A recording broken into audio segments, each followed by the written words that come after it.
Guys, mmepatana na hii story ya huyu mwanamke mwenye ali-exposiwa na boyfriend yake ama mwanamume wake. Guys, aliandika SMS yake hapa na akasema ya kwamba no one wants to ashame themselves. Ningekuwa nataka kujaibisha, ningefanya hivyo mwenyewe. This is someone I trusted so much. I didn't expect he will do such to me. I really deserve justice. Kenya, please naomba nisaidie nipate James.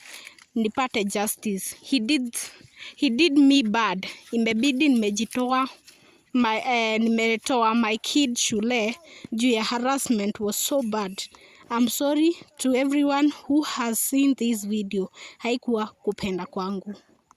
Guys, haya, wacheni muone huyu mwanaume after kujua amerink video za huyo msichana kwa online, aliweza kupanga mipango zake vizuri kabambe, akataka kutorokea US.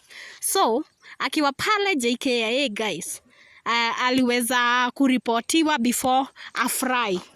So the advantage is huyu mwanamume hataweza kulirisiwa kutoka ama kufry Amerika kama hii kesi ya huyu msichana haijaweza kutatuliwa guys.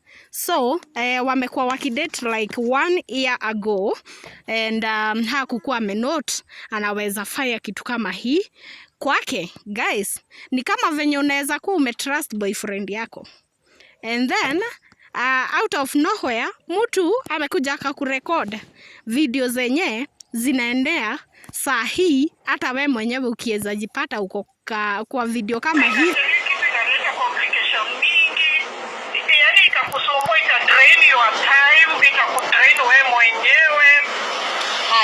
Sawa, let me finish eating. In the next 10 to 15 minutes nikupigie utoke tupatane airport.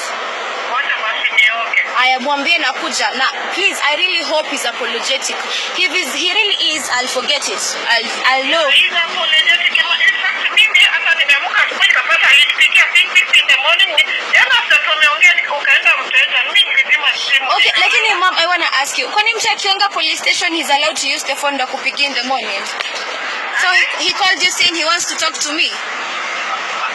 Unajua mimi aliniambia alinipea task nikutafutie. Aya, sasa ushanipata. Tupatane airport in the next, nikitoka in the next 10 to 15 after I'm done eating, tupatane hapo we talk about it. No problem, mami. Okay. Jamaa ombe msamaha hiyo story ishe. Okay, sawa. On my way. Okay. Kama hawako na makosa mbona wanamuitia 50